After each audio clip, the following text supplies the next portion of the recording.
You unlock this door with the key of imagination. Beyond it is another dimension. A dimension of sound. A dimension of sight. A dimension of mind. You're moving into a land of both shadow and substance, of things and ideas. You've just crossed over into... All the things I've seen, all the things I've discovered, but not for much longer. Because too many others know what's happening out there. And no one, no government agency has jurisdiction over the truth. You want answers? I think I'm entitled. You want answers? I want the truth! You can't handle the truth! Harry. And the truth shall set you free! Welcome, everybody, to 8192 The Truth. This is Joel D. Supernaw for my partner, Kevin, Brother Sin Sineer. We're going to have some fun today. I got my buddy Randy Couture coming on. Kevin was not able to pull it off. It was a shocker. He was not able to pull it off. So I'm going to be interviewing Randy. I tell you guys, man, I cannot thank you enough for listening to the show.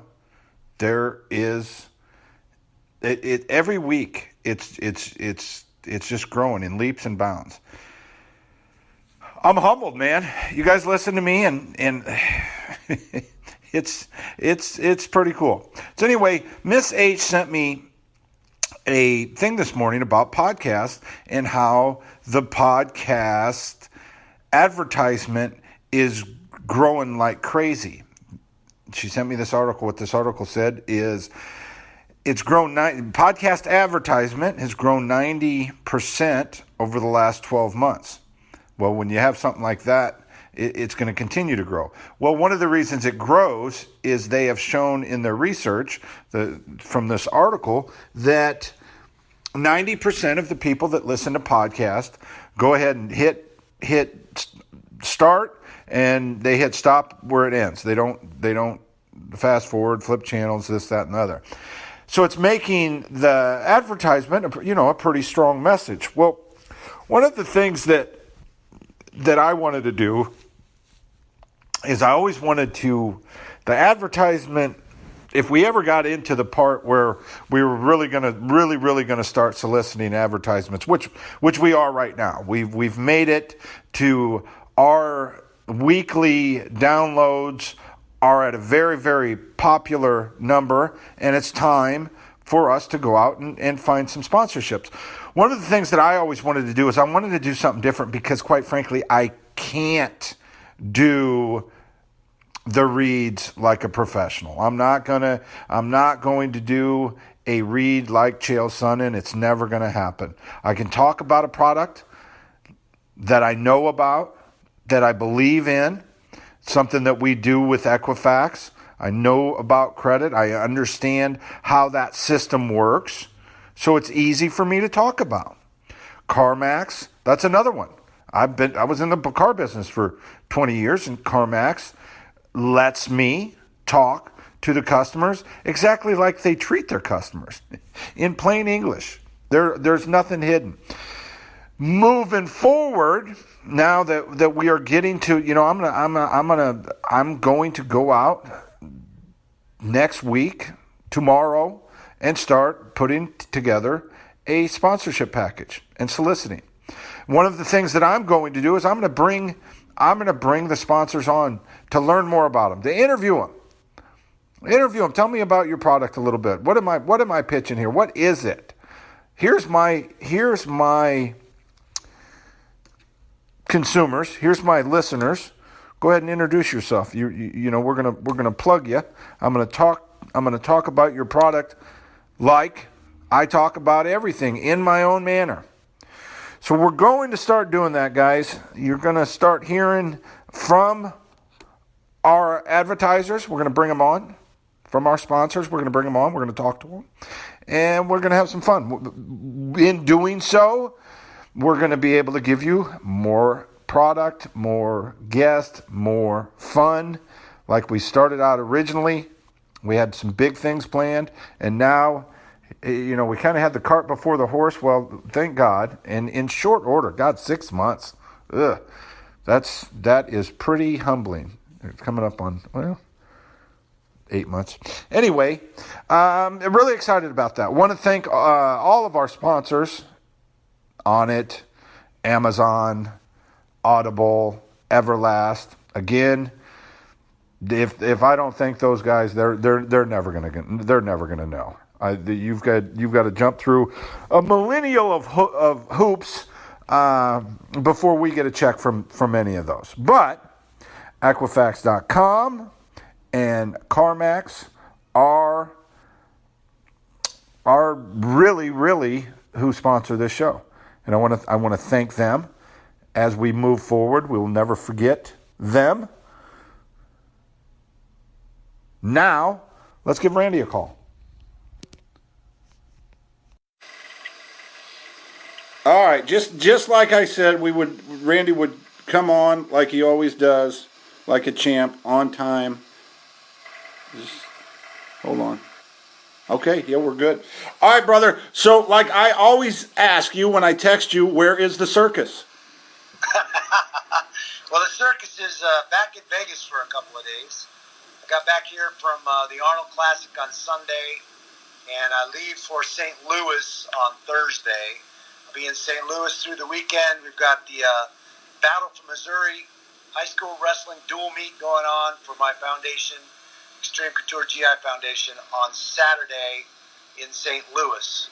Got some of the best high school kids in the whole state of Missouri matched up. They're going to have a dual meet, and we got some of our open division freestyle guys to do a match as the main event, and all the proceeds from the deal go to the Extreme Couture GI Foundation.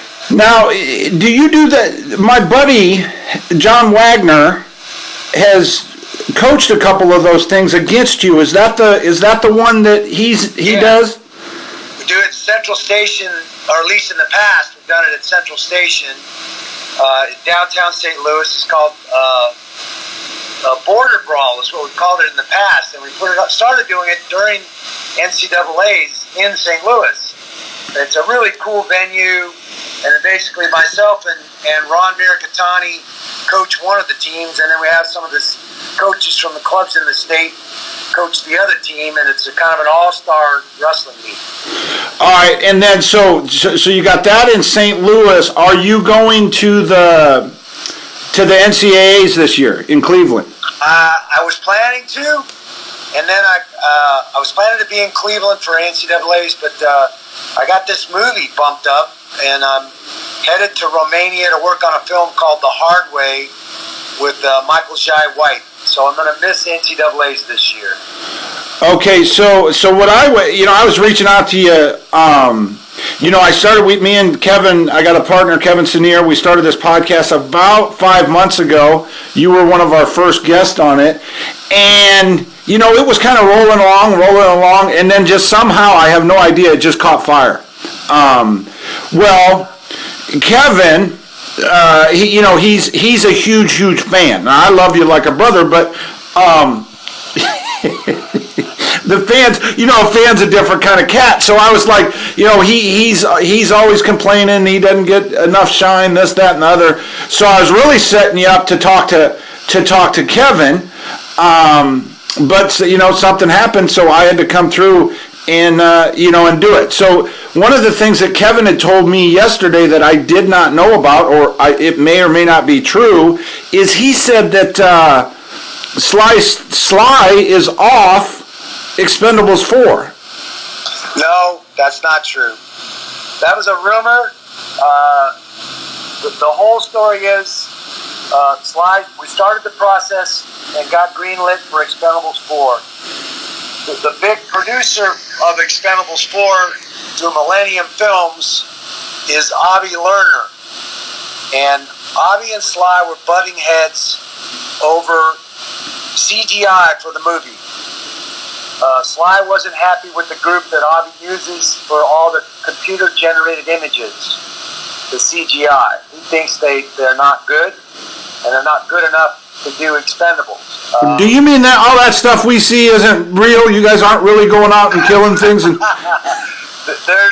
There's some of that stuff that is movie magic, and it's some of the explosions, some of the things that go on in a lot of the films nowadays are CGI. I mean, you expect that when you're looking at a Star Wars, or look at the world they created in the Black Panther.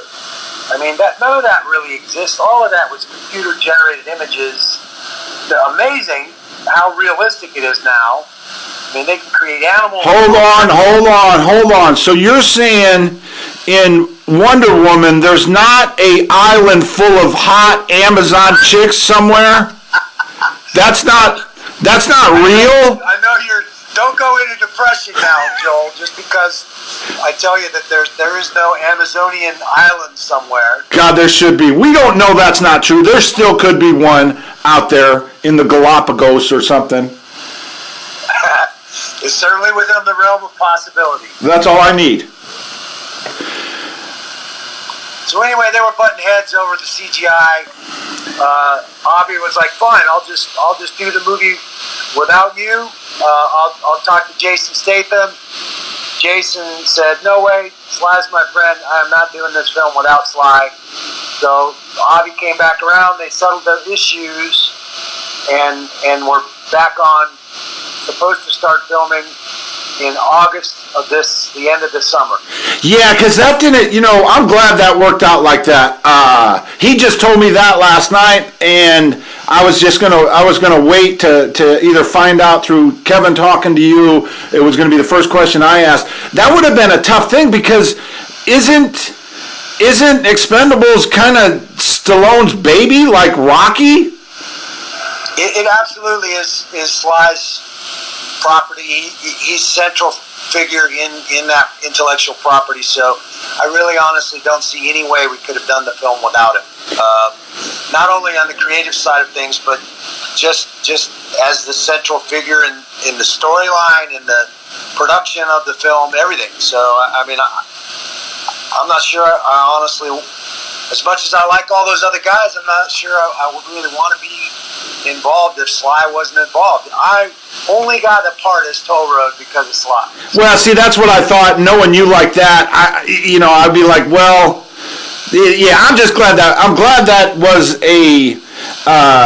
I'm glad there was some truth to that rumor, and then they figured it out because that's a really cool franchise. I texted you this summer that I was watching. I don't know which one it was. They all kind of roll together, but they're kind of like the Rocky movies, where if you don't watch them for a while, you can turn one in and you can spend 2 hours, enjoying it. They have that kind of feel to it, and that's great. I'm glad you guys are doing number 4. Hopefully they won't kill you. Yeah, that's always the first thing you do when you read the script is, does Toll Road die this time? What the hell? Do you flip? So as soon as you get it, do you flip through? He's still talking. Absolutely. Good. That's what I would do too. Or I'd be like, see if I die. All right, great. Now, one of the characters that you play is Jason Jason Duclair in Hawaii Five-0. Now, this guy's a serial killer, and yes, he is. But he's kind of a nice serial killer. That's funny. Yeah, I grew up in Seattle, and as a kid, Ted Bundy was, going off. He was in all the headlines as a junior high and high school kid. I think everybody knows who Ted Bundy was and the serial killer that he was, and supposedly this very charming guy that kind of used that to his advantage to isolate and attack women in the area of Seattle. And thank God they caught the guy.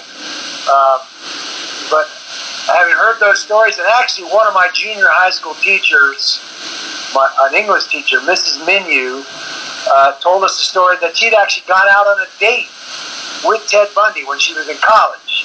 She knew the guy. She had met the guy, and it was so shocking and surprising to her that, when they caught him and he was found guilty of all those murders, that here's a guy she'd actually been out on a date with, which was kind of creepy. But when I thought about this character, Jason Duclair, and how he was kind of acting as an exterminator to get into people's houses, and he targeted young couples who were happy because he's had a bunch of tragedy in his own life, and this was the only way he was going to feel anything was to watch these people burn. He's a sick, very sick individual, but I kind of wanted him to be this kind of charming character like a Ted Bundy, and I think it worked. I think it's been a fun character. Well, they keep bringing him back. They've even brought him back, and this is on the Hawaii Five-0 show. There was some. They kind of like brought him back where you thought he was dead. So I like that. I think. Let me ask you a question. You are a good dude. You were the first guy, and maybe possibly the only guy in mixed martial arts that ever kind of made it with just a real good kind of personality. The Expendables series that you've had a bunch of success with, it's not that far from who you are, former military. Doing a character like the serial killer, was that something that jumped out at you like, yeah, this is cool, this is completely away from everything else that I normally do? Absolutely. I think playing those characters that are outside the box, ones that strike people like, oh my gosh, it's so crazy seeing him play this role. Those are the kind of roles I need. Those are the kind of roles I want. I think to be considered a bona fide actor, I need to play those characters, and that's half the fun of acting, is you get to say and do and be people that you would never be in real life. So it's been a blast playing bad guys. I played kind of a bad guy in a movie called Ambushed with Dolph Lundgren. I play a really bad cop who's doing all kinds of horrible things. This movie, The Hard Way, I'm going over to do in Romania. I get to play the bad guy in that. And there's kind of a big reveal at the end. I won't ruin it for you, but it's a lot of fun. It's going to be pretty cool. Okay, so it sounds like you've got quite a bit of different movie projects going on. Is that with all the charity work? Do you stay busy enough? If you just said, "Hey, listen, I don't want to be Randy Couture, the celebrity no more. I want to just do the acting." Do you have enough projects on your shelf that you could do that? That you wouldn't get tired of waiting for the next one? Because the reason I say I text you and I say, "Where's the circus?" is, man, if you're at any one place longer than 2 weeks, isn't that about the longest time you get to stay anywhere? It seems that way for sure. I feel like I'm on the road a ton, and yes, a bunch of it is the charities I work for. Working for Unbreakable Performance Training Center and the MVP Emerging Vets and Players and Extreme Couture GI Foundation, and then the gym here, Extreme Couture MMA in Vegas. The Affliction Clothing Company and Extreme Couture Clothing. All those things keep me hopping. But like fighting, once you've had your fight, you're kind of unemployed until you fight again. And acting is kind of the same gig. Once you have an acting gig, as soon as you wrap that film, you're like kind of unemployed again until you get another movie gig. So I'm getting 2, sometimes 3 in a year, which financially, I'd love to work more, but financially keeps me going. I hope this Expendables 4 is a huge success, obviously. I think The Hard Way is going to be a lot of fun. Working with Michael Jai White should be very interesting. I've met the man a few times, but it'll be the first time working with him. He's a very, very good martial artist, so it'll be fun to go head up with him in the film. I could, check out of all the other stuff and still stay pretty busy with the movie stuff that I'm doing. But I like being busy. It's certainly better than being bored. Okay. Let's visit a little bit. Amy is still in Portland, or did she move on to Seattle? No, Amy's in Portland still. She's got a great job there. She works with handicapped folks. She does home visits and helps them set up their health care and their benefits for handicapped folks in the state of Oregon. So okay, she good. loves her job, and she's enjoying Portland. Portland's her speed for sure. All right, now people don't know, and I don't know the answer to this. Before there was Ronda Rousey, now Amy would have been the first.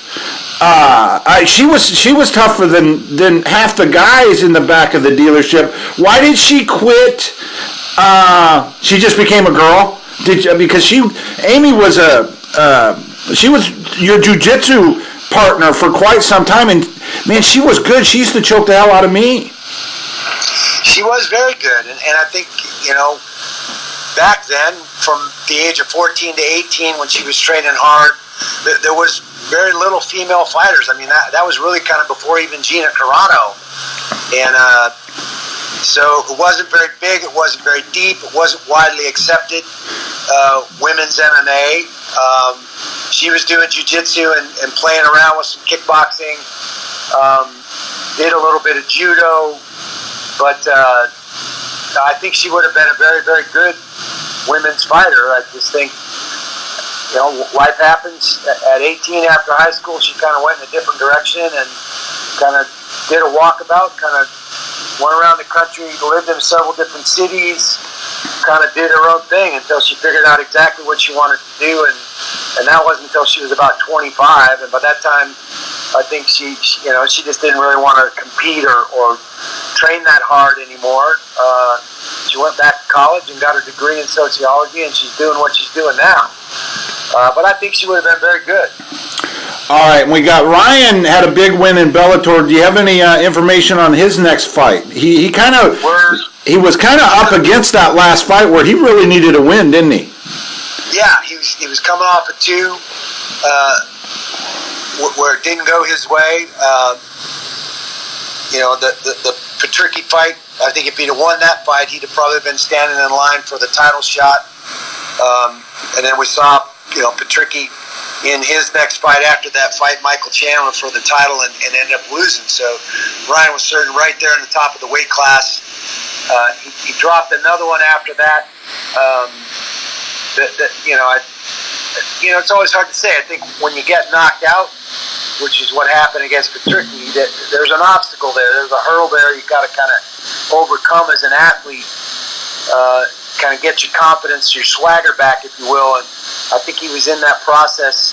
He lost a close decision in that next fight, but probably could have done a couple of things a little bit better, and came back in the fall, fought in Madison Square Garden against Chaim Ghazali from Enzo Gracie's school, up at 170, which I liked. He didn't have to cut any weight hardly, but I think 2 pounds the day of weigh-ins. He's got the frame to carry the 170-pound weight class, and I think as weight classes go, it's not quite as deep as the 155-pound weight class. So I like him at 170. Whether or not he's going to stay at 70 is the question right now, and they're looking for an opponent for him in the May or June cards for Bellator. Okay. And last but not least, Lad's buddy Caden, how is he doing in high school? So, Lad's kind of back and forth. He's up, he's down, like most 14-year-old kids are. How's my buddy Caden doing? Caden seems to be doing great. He likes high school. I just saw him over Thanksgiving. We went up and spent the weekend with his grandmother and his aunts up in Seattle. Seems to be doing well. Was doing a lot of skiing over the winter, and he seems to like high school. It's hard to get a straight answer out of him sometimes, but he certainly seems to be doing well academically and hasn't really picked up any high school sports yet. So that's a question I keep asking him. So are you gonna play any sports? You gonna play football? What are you gonna do? Because he's gonna be a big kid. He's on his way to being a giant, I think. Boy, it happens fast, man. It happens overnight. I was looking at the pictures on Facebook, and I was like, oh, wow, he shot up just like that. Yeah, it really goes quickly, but he's doing very well. All right, so this is a perfect segue because I noticed that he had his lettuce growing out on top of his head, and I hadn't seen that for a while. And then I've got you on a Skype where you can see me. First thing you said was, "Look at that hair." So here's what happened. So I came back to Oregon about 6 weeks ago, and in Kansas City about 4 or 5 weeks before I came back, man, I started noticing. And I figured when I started losing a little bit up top, I would just be the guy that was just like, all right, I'll shave it all off. But apparently that's not what happened. So what I decided, Rock, was I'm not gonna give up any of the hair anymore. I'm not gonna go where they take it. I'm not gonna go get a haircut where I don't know if that would be the last time that hair lives. So I'm going full Bushman. I'm going full bouffant, everything. I'm not going to give my hair away anymore because, quite frankly, I can't trust I'm going to be able to keep it any longer. I guess grow it while you can. Yeah, exactly. That's what I was thinking. Grow it while I can. Don't get crazy like trying to do the comb overs or the No, I won't go there. Earplugs or any of that craziness. No, I'll go out like a champ, but this might be the last time I ever have it. This might be because I'll just go skins. If I've got a spot in the middle, I'll just go skins, and it looks like we're probably only a couple years away from that. So this is my last great hair run. So, I love talking to you. I always try to figure out a cool question to ask, and usually Lad will come up with a really good question to me where I'm like, oh, that was a really, really good question. I hate talking about fighting. I do got a couple questions for you just in terms of where the Ali Act's at. I've got some questions on the new ownership with the UFC and Dana White. I'll get to that in a second. But the one question I have, and Lad posed this to me, and it's got nothing to do with you can't use it as a fighter or a relationship advice. If today Randy could go back and talk to 20-year ago Randy, what would today Randy tell 20-year ago Randy? That's an interesting question, and as I look at I guess regret might be a strong word, but the things I would like to change or maybe have a chance to do over or do better. I think I had a couple of relationships. Certainly my second marriage. That if I knew myself back then as well as I know myself now, I might have been able to change that situation. I might have been able to do a better job, communicate better. I have more tools at my disposal now than I had back then.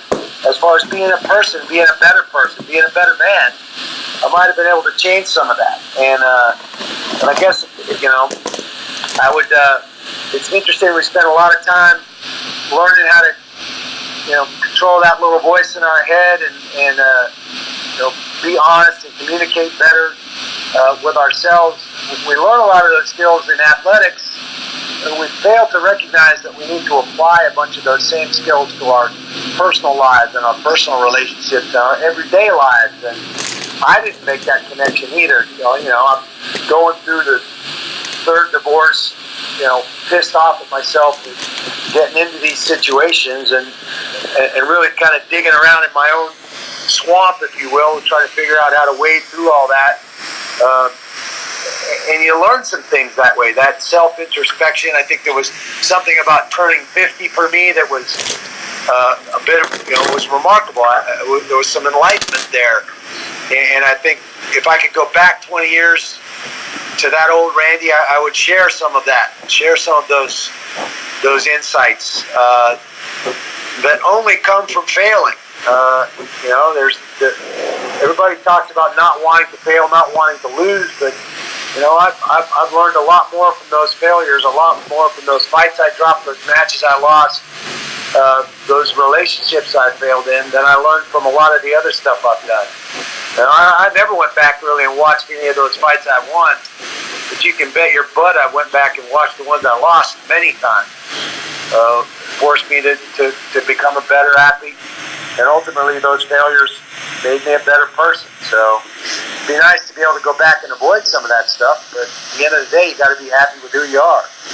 All right, so now let's go to the elephant in the room, the UFC. So you and Dana have been in a pissing match for about 5 years, really over nothing. With the new ownership, which is an entertainment company, is there any light at the end of the tunnel that we could ever see Randy back in the organization in any manner, or has that ship sailed, or is that ship sailed as long as Dana's still running the company? Well, I honestly don't have a huge issue with Dana White. I mean, I think everybody sees Dana pretty clearly, and I imagine that it's a pretty tough job being the president of that organization. I think that the new owners probably know Dana as well as anybody too. So I don't know if him and I in a pissing contest is accurate. I think he has an issue with me. He's always had an issue with me because I've always stood up and tried to stand up for myself and fight for ancillary rights,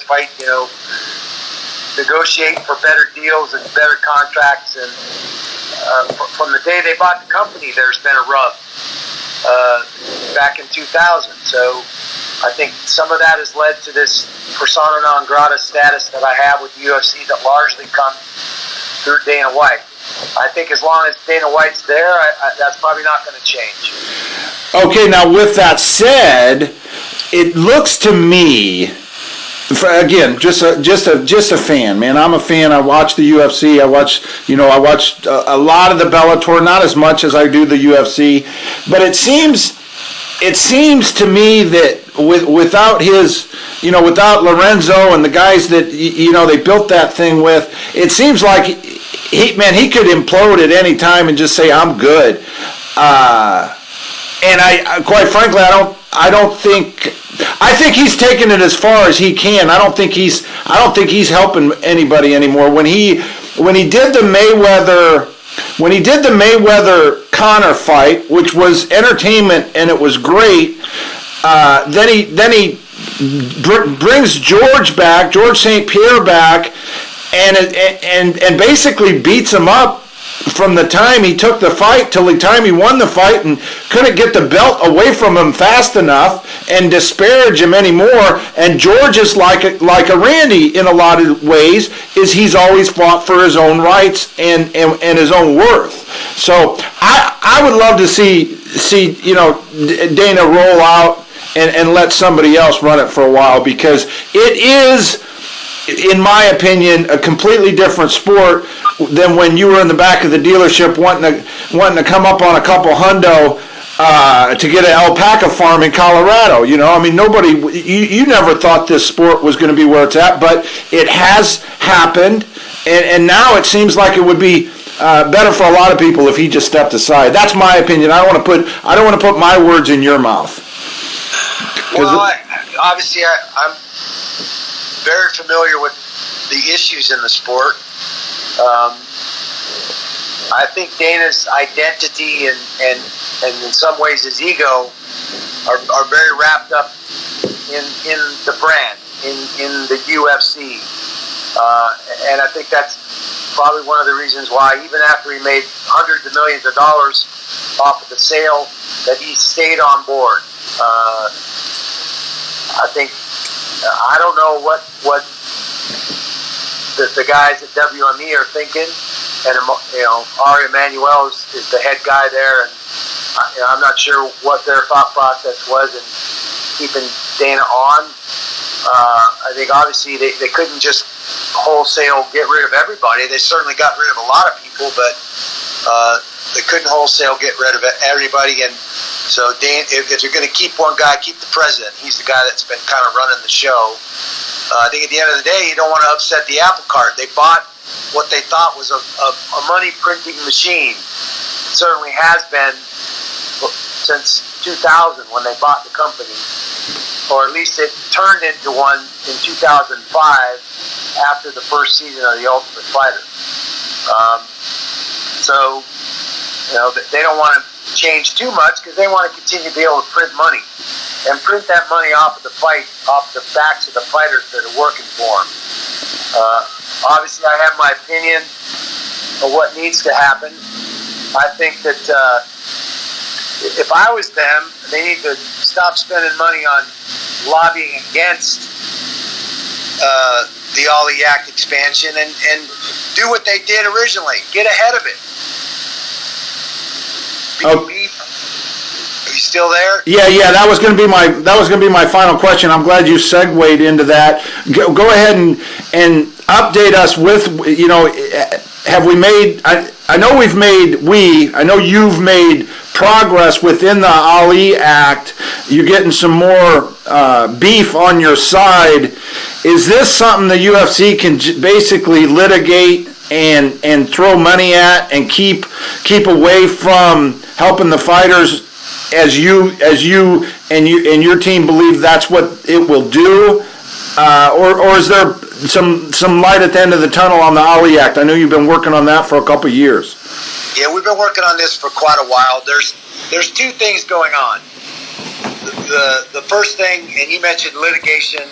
There's the class action lawsuit by a group of fighters that at some point in the next couple of years will end up being ruled on. I think the class is going to be certified here in the next few months.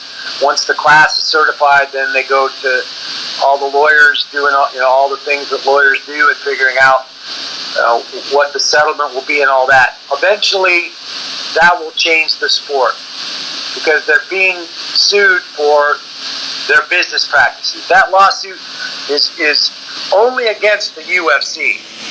It's not against Bellator. It's not against the other organizations that compete and promote mixed martial arts. It's only against the UFC. Now, it has nothing to do with what I'm a part of, which is the MMAFA, the Mixed Martial Arts Fighters Association.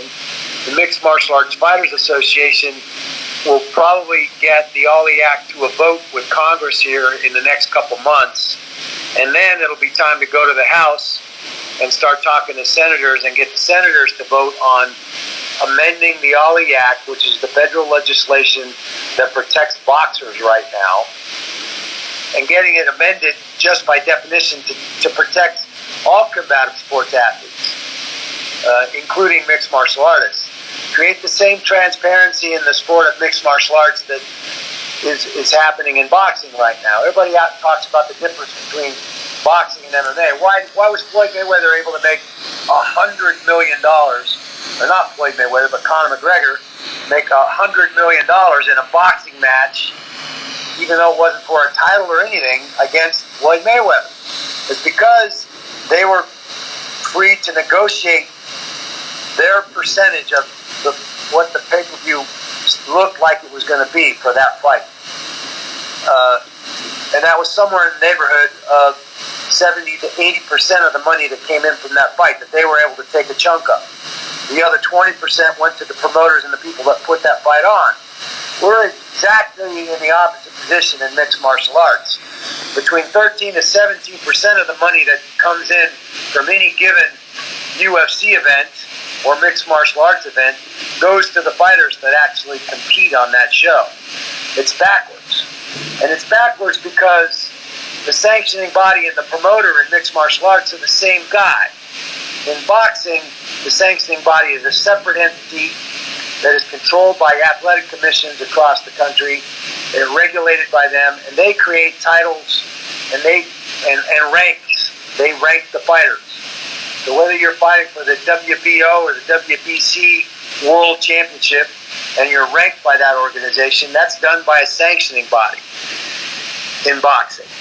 the UFC or Bellator or the PFL, that they are both the promoter and the sanctioning body. They're creating those rankings and those titles, and at the same time signing athletes to exclusive titles to be ranked and fight for those titles. It's a flaw. It's wrong. It's too much power for the promoter to be able to control that. That's what needs to change. That's what the Ali Act does for us as mixed martial artists. And right now, what's going on in this whole landscape is now there's some fighters that have gotten together with a thing called Operation Spearhead, and they're trying to unionize the fighters in the UFC.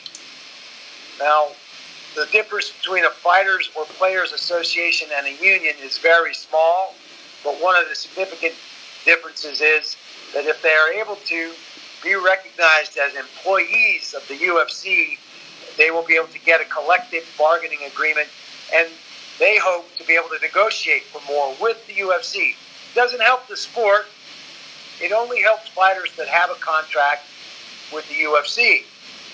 And those fighters, by the way, right now are considered independent contractors. They're not employees. So the union model doesn't really fit. It's short-sighted and it's selfish for those fighters to try and come together and gain a collective bargaining agreement and a union against the UFC. It does nothing. What about all the other fighters that fight across the sport and all the other organizations around the world? It does nothing for them.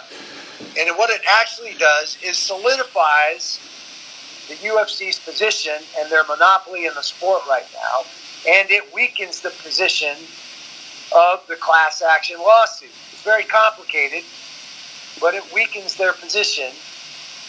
No, I think you did a remarkable job of explaining that to me, because that, for the first time, I think I got a handle on this thing. So, in a perfect world, the Ali Act goes through and it passes.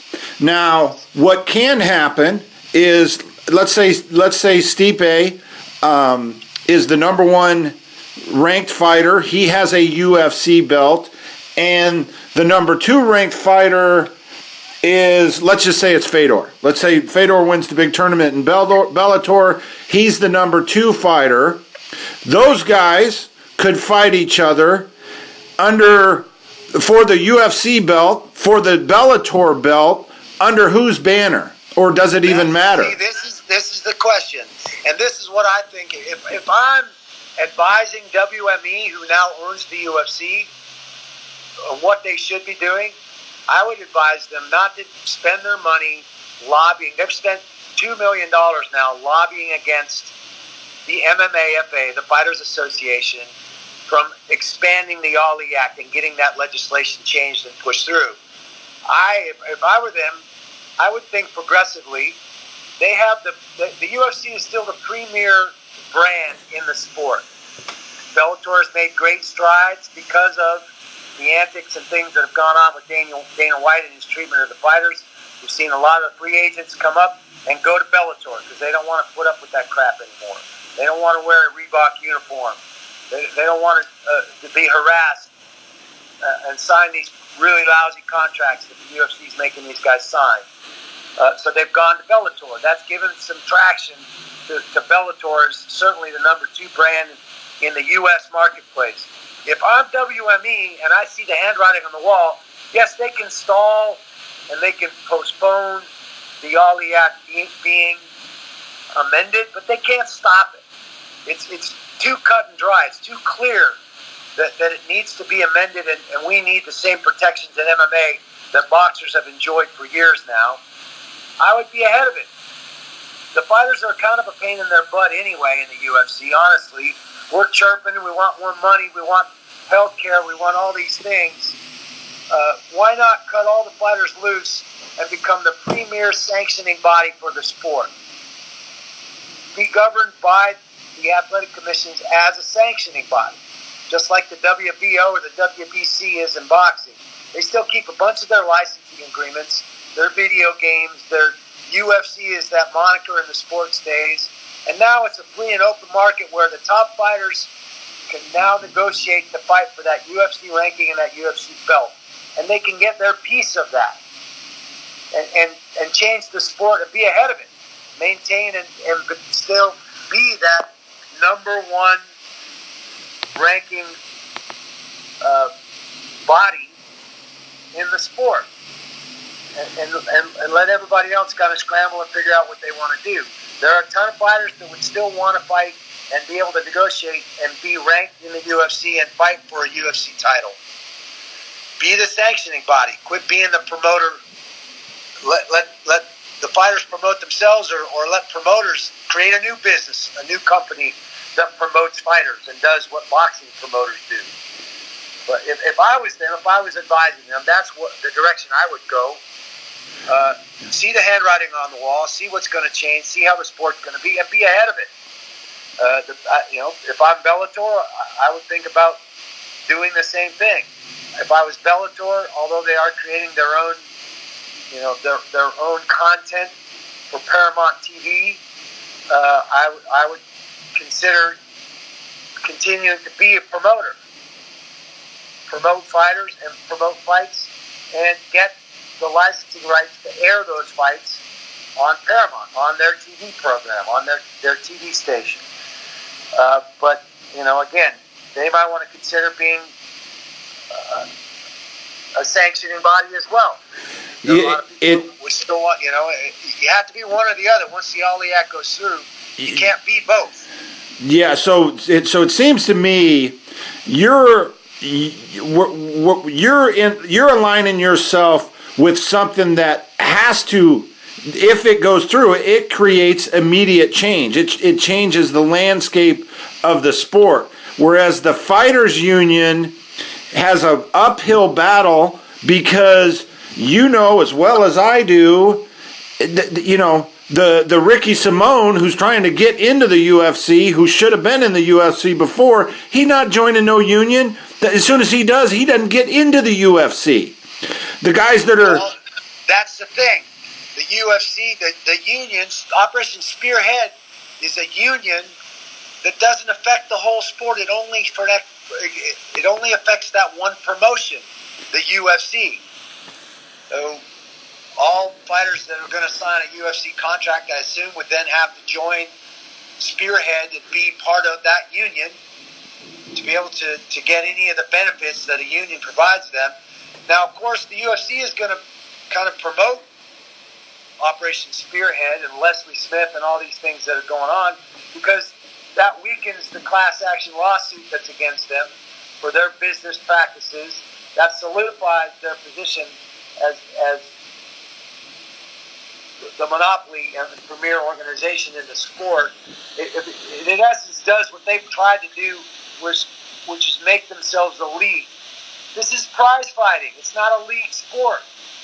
This is a little bit of a problem with what the PFL is doing, and they're coming out with their new league in May, and I may end up on the commentary team. It looks like I'm going to end up on the commentary team for them, but there's still a question as to whether prize fighting, this is what we are, can actually be a league sport. And there's certainly a gray area there. Unionizing the fighters in the UFC is selfish. It's not going to give those guys any more bargaining power. They can still fire those. If they want to be an employee and they want to chirp about what they're getting, they're just going to get fired. I mean, it still gives the UFC all the power that it has now to tell them, go take a leap. You're not going to get any more bargaining power. It doesn't make any sense. A fighters association that's independent from any promotion or organization affects the sport across the board. We as Fighters Unite, none of these promotions have a product. We are the product as fighters. I don't understand why this is so hard for fighters to grasp. If we change the sport through amending the Ollie Act to include us, it changes the sport-wide. All the promotions have to fall in line and decide what they want to be. A promoter that signs fighters to exclusive contracts, or a sanctioning body that creates rankings and titles and hold fights for those rankings and titles. They can't do both. They cannot be both. Okay. All right, brother. I think we've run it to the goal line. You got anything else? You got anything else big going on? How's? Oh man, I appreciate you being on. I appreciate you always giving me a voice, and love you like a brother, man. You're great, and I can't wait to see Lad. I haven't seen Lad in a while, so. Yeah, he knows to the day. So, all right, brother. I love you. We'll talk soon. All right, stud. Be well. All right. All right, that was The Rock. All right, man. Me and The Rock went 40 minutes. Let's see what it says. 45 minutes with a really, really good guy. A guy that's always been there for me through thick and thin, and a guy that hasn't always taken the path of least resistance. So it would be great. It would be great if, man, everybody wants the same thing. Everybody wants to be successful and happy. Some people want to dictate who is successful and happy. And in a lot of ways, the UFC has done that. I believe the UFC, under the current model, has taken it as far as they can go with it. Their labor force is unhappy. It's showing in their competitors' growth, and it seems the Ali Act is a way to go. So I'm gonna back Randy's play. Ali Act, baby. Cut this up, Sin. Peace.